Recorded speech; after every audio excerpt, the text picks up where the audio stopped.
Have you ever watched like an advanced AI agent try to do something, maybe browse the web or fix some code, and you think, wow, this is smart. But then like 5 minutes later, it makes the exact same mistake again. It can be super frustrating. If that sounds familiar, well, this AI paper podcast is definitely for you. It really is the core problem, isn't it, for agents trying to work persistently. We have these models that can reason quite deeply in a moment, but they don't learn from their history. They forget. So today we're digging into a paper that tackles this head-on. It's called ReasoningBank, Scaling Agent Self-Evolving with Reasoning Memory. Okay, let's jump right into the key takeaways for you. This is the quick summary for the short form edit. All right. So the really big idea here is ReasoningBank. It's a new way to structure memory for these agents. And crucially, it moves beyond just like logging what the agent did. Instead, it distills generalizable reasoning strategies from everything the agent experiences.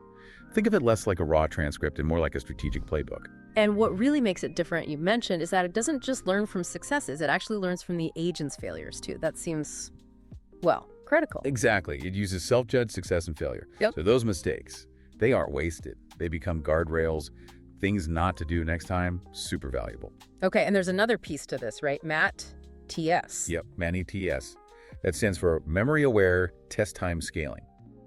Basically, it's a smart way to generate more experience per task, specifically designed to feed ReasoningBank better data. It scales the interaction depth. This creates richer signals, like comparing different attempts, which helps the ReasoningBank build stronger, clearer strategies. It's a feedback loop. And the results, did it actually work? Oh yeah, they tested it across some tough benchmarks, WebArena, Mind2Web, even SWE-bench for coding, and they saw really consistent improvements up to, what was it, a 34.2% relative jump in effectiveness? Wow. And tasks getting done faster too, up to 16% fewer steps needed. It really shows that this kind of memory is key for making agents truly learn over time. Okay, that's a great snapshot. So let's dive deeper. Before we get into the nuts and bolts of ReasoningBank, can you elaborate a bit more on why current agents struggle so much with learning from experience? Especially in these long-running tasks like, say, managing a website or helping with software development over days or weeks. Sure. It really boils down to how these large language models work fundamentally, specifically with their context windows. They process information sequentially within a limited window. So when an agent finishes one task, say booking a flight on one website, its working memory for that specific interaction essentially gets wiped clean before the next task starts, maybe finding a recipe on a different site. Right, the context window limitation. Exactly. So even if it learns something really useful on the first task, like how to handle a tricky login pop-up, it approaches the next task totally fresh. It's like, well, you used the analogy before, like an employee with amnesia every single morning. Huh, yeah. Smart, but forgets everything overnight. Precisely. They keep having to rediscover things they already figured out, and worse, they repeat mistakes they've already made. Super inefficient. And people have tried to build memory systems before, right? Things like Synapse or AWM. What was missing there? Why didn't they fully solve this amnesia problem? Yeah, those were important steps for sure. But they generally focused on storing, let's say, lower-level information. Synapse, for instance, might store the raw sequence of actions. Click this button, type that text. AWM focused more on successful routines or workflows. Okay. The problem is twofold, really. First, storing raw actions or even successful workflows often isn't very transferable. If a website changes its layout slightly, that specific sequence of clicks becomes useless. It captured the what, but not the why, not the underlying strategy. I see. It's too brittle. Exactly. And the second big issue was that most of these earlier systems tended to ignore failures. They focused on remembering what worked, which sounds logical, but you lose all the learning from mistakes. You got it. All those painful multi-step failures that cost time and resources, the lessons learned there were just discarded, thrown away. So ReasoningBank's goal wasn't just to record stuff, but to, distill it, turn messy experience into actual wisdom. That's the perfect word for it, distillation. Moving a memory from just being a passive record to being active, actionable, generalizable guidance. And the key to doing that effectively starts with how the memory itself is structured. Okay, tell us about that structure. How does ReasoningBank organize this distilled knowledge? You mentioned it abstracts away the low-level details. Right, so every memory item in the ReasoningBank follows a specific schema. It's designed to be high level. Each item has three parts. First, there's a title. This is like a very concise summary of the core strategy, something like handling hidden input fields in Shadow DOM. Okay, yeah, that's already much more abstract and useful than just click button, #123. Exactly. Then there's the description, which is just a single sentence summarizing the principle, like a slightly longer title. And finally, the most important part, the content. This is where the distilled reasoning lives. It could be step-by-step strategic thinking, the rationale behind certain actions, or operational insights. And crucially, this is also where the lessons from failures go, the pitfalls, the guardrails. Guardrails, like, don't do this. Precisely. Like warning, if you see this error message, check the API key format first. It turns a specific past failure into a general warning for the future.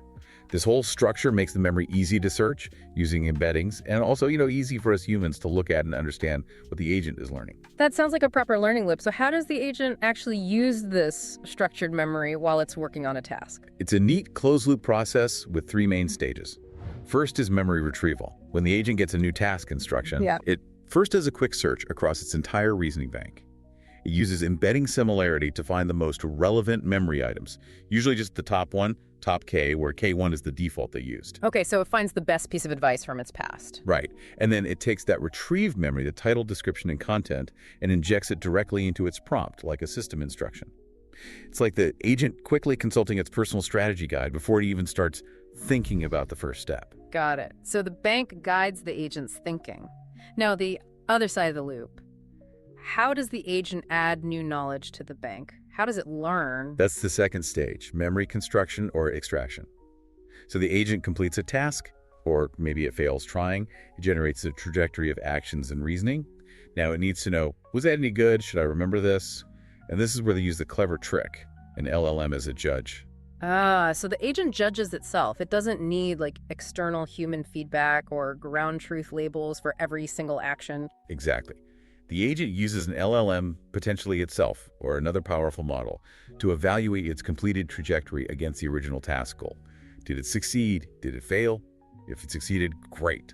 That experience gets distilled into a validated strategy and potentially added to the bank. And if it failed? That's where the magic happens. The failure isn't just ignored. The LLM judge helps identify why it failed. And that experience is distilled into one of those guardrails or pitfalls we talked about. It captures the counterfactual lesson. Doing X in situation Y leads to bad outcome Z, so avoid it. Can you give a concrete example of a failure guardrail? What would it actually look like in the memory? Sure. Let's say the agent is doing a software engineering task, maybe trying to update a dependency in a code base. It makes a change, runs the build, and gets a cryptic error about version conflicts. Okay. A common problem. Right. So after the LLM judge confirms this trajectory failed, the distillation process might create a memory item with a title like Pitfall, Blind Dependency Updates. The description might be, updating dependencies without checking compatibility can lead to build failures. And the content would be something like Guardrail. Before modifying package.json or similar, always cross-reference the required versions in the project's READ or official documentation to avoid version mismatch error.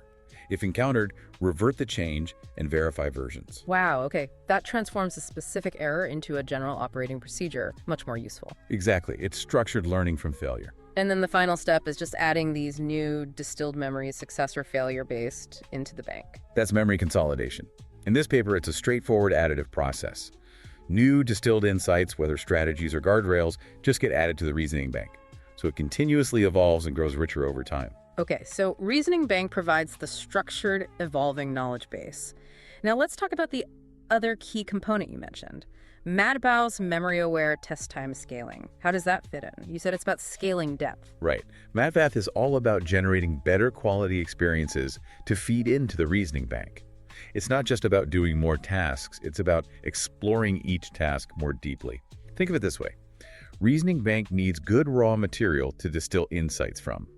MATAS is the engine designed to produce that high-quality material in a scalable way. It creates this positive feedback loop. Oh, so? Better memory items from Reasoning Bank help guide the MatPal's exploration more effectively. And the richer, more diverse experiences generated by MATAS provide better contrastive signals for Reasoning Bank to learn from, forging even stronger memories. They boost each other. Okay, that makes sense. And they explored two main ways to do this deep exploration, parallel and sequential scaling. Let's start with parallel scaling. Yeah. Parallel scaling is basically about self-contrast. Imagine you give the same complex problem to, say, 5 different experts independently. The agent does something similar.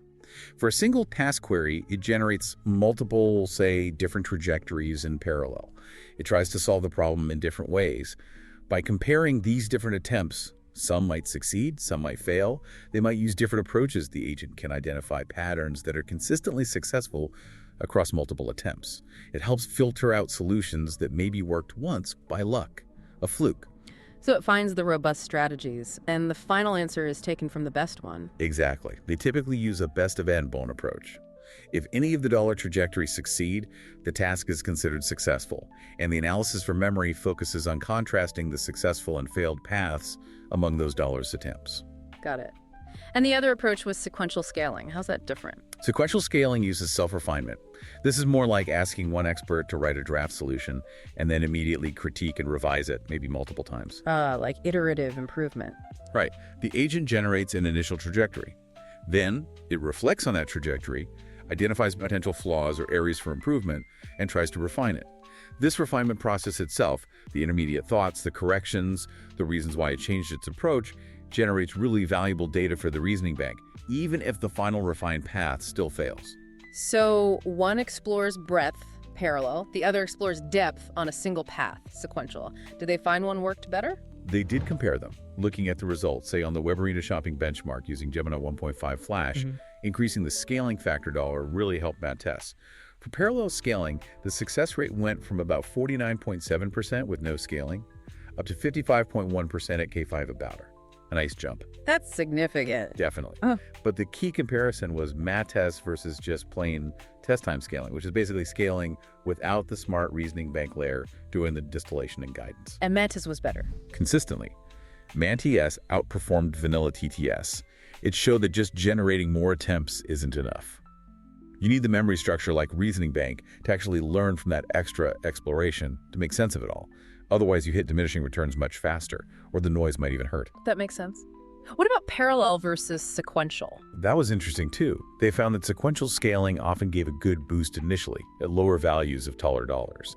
Maybe because refining a single path is often quicker to find an improvement. But it tended to saturate faster. Parallel scaling, because it was generating fundamentally different approaches each time, kept finding new avenues for success and ultimately performed better at larger scaling factors, like Kokoloki $5. It seemed better at escaping local optima. Okay, that's a really interesting dynamic between the scaling methods and the memory. So stepping back and looking at all the experiments across Web Arena, Mind2Web, SWE-Bench, what's the big picture verdict on Reasoning Bank's impact? Well, the results seem pretty robust. They break down into 3 main areas, I'd say.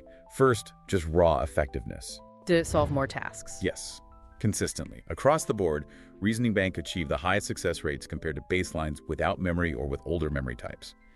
The gains were meaningful too, like that overall plus 8.3 percentage points boost on Web Arena with Gemini 1.5 Flash. That's a solid improvement. Okay, effectiveness check. What's next? Second, generalization. This is really important. Does the learning transfer? They tested this in tricky settings, like the Web Arena multi-subset, which involves different websites the agent hasn't specifically seen memories for, or Mind2Web cross-domain tasks. And Reasoning Bank excelled here too. Its abstract, principle-based memories transferred much better than the brittle, low-level memories from older systems. In fact, sometimes those older memory types like AWM actually hurt performance in these generalization tests, probably because the retrieved memories were irrelevant or misleading. Wow, so the abstraction really pays off when things change. Exactly. And the third key area is efficiency. This is about how it solves the tasks. Fewer steps, hopefully. Yes. Reasoning Bank didn't just succeed more often. It often succeeded faster, using fewer interaction steps. On SWE-Bench, for example, it saved between 1.3 and 2.8 steps on average compared to other memory baselines. Getting the right answer more often and getting it quicker, that's what you want for practical deployment. Absolutely. Higher success, better generalization, and more efficient. That sounds like a winning combo. Let's dig into that analysis a bit more, especially the failure part. You mentioned earlier that for systems like AWM, adding failure data actually made things worse. Why was ReasoningBank able to benefit so much from failures? Yeah, figure 7 in the paper shows this really clearly on Web Arena Shopping. When they tried adding failure trajectories to memory systems like Synapse or AWM, the benefit was tiny. Synapse got like plus 1.1% SR, or even negative AWM success rate actually dropped by 2.2 percentage points. So adding failures made AWM actively dumber. Effectively, yes. Because for those systems, a failure trajectory is just a long sequence of unsuccessful low-level actions. It's mostly noise. The system retrieves this big chunk of failure data and doesn't know what the actual takeaway lesson is. It just confuses the agent. But ReasoningBank is different because it distills the failure. Precisely. It doesn't just dump the raw failure into the memory. It processes it, uses the LLM judge to understand the reason for failure, and extracts a concise high-level guardrail or principle. Don't do X because Y happens. So the failure becomes a useful, structured piece of negative guidance. And that's why, in their ablation, ReasoningBank went from a 46.5% success rate with only success memories to 49.7% when failure distilled memories were included. A clear benefit. That distillation step is the key. Okay, and what about the synergy with math? You mentioned proof that ReasoningBank actually improves from the scaling process itself. Right, this was figure 5. They looked at the pass at 1 score after running Matties with 2ICHE2. Pass at 1 measures the quality of just a single trajectory randomly picked after the memory has been curated through the scaling process. So does scaling make the average single attempt better? Exactly. And for Synapse and AWM, the pass at 1 score actually dropped after scaling. Scaling generated more experience, but the memory systems weren't good enough to integrate it constructively. The noise overwhelmed the signal. But for ReasoningBank? For ReasoningBank, the pass at 1 score increased from 49.7% to 50.8%. This shows that the combination of mass scaling and ReasoningBank's distillation mechanism genuinely improves the core quality of the agent's strategies. The scaling wasn't just finding one good path out of many, it was making the agent fundamentally better. That's real synergy. That's compelling evidence. And one more thing on efficiency. You said it reduced steps. Was that just because it failed faster, or did it actually get to the goal more directly? Great question. Table 4 in the paper breaks this down. The efficiency gains, the reduction in steps, were primarily driven by the successful cases. Yeah, they saw up to a 2.1 step reduction, which was like a 27% relative reduction, specifically on the runs that eventually succeeded.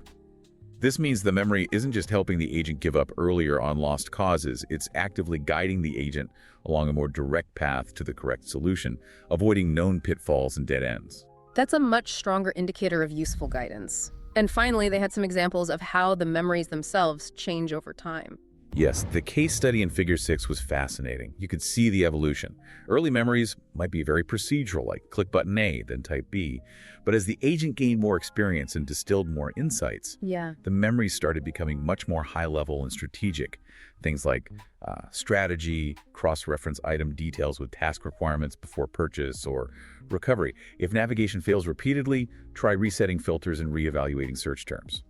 It showed emergent compositional reasoning developing within the memory bank itself. So the agent is learning not just actions, but actual problem-solving strategies. Exactly. It confirms the memory isn't just a static database. It's driving genuine cognitive development in the agent. Wow. Okay, so ReasoningBank paired with MACIS really does seem like a significant step towards agents that can actually learn and adapt over their lifetime, using their own experience as a scalable resource. I think so. It moves beyond just recording what happened to synthesizing why it happened and how to do better next time. It's a framework for building strategic competence from raw experience. Now, the authors themselves point out limitations, of course. One key thing is the current consolidation mechanism, just adding new memories to the bank. It's simple, but maybe not optimal long-term. Right, just piling them up might get unwieldy or lead to retrieval issues eventually, especially given you saw those strategies starting to become more complex and compositional on their own. Exactly. Which leads nicely into a provocative thought for you, our listeners, to chew on, building on the paper's discussion. We've seen how ReasoningBank helps individual strategies evolve and become more abstract. What if future work explicitly designed memory architectures for compositionality? Meaning, instead of just retrieving one best memory item, what if the agent could learn to dynamically combine multiple simpler memory items, like building blocks, chaining together basic principles, how to log in, how to search, how to check errors, into more complex, reusable plans or macros to tackle much longer, multi-stage tasks? Like learning reusable subroutines from its distilled memories. Precisely. If we could unlock that kind of strategic combination, building complex behaviors from simpler learned components, Yeah. what kind of jump in generalization and long horizon task capability could that enable? That feels like a really exciting next step. That is a really cool direction to think about building truly hierarchical skills from learned experience. A great place to leave it for today. If you want to get into the details of the memory schema, the LLM as a judge process, and the scaling results, definitely check out the paper itself, Reasoning Bank, Scaling Agent Self-Evolving with Reasoning Memory. Thanks so much for joining us on AI Paper Podcasts.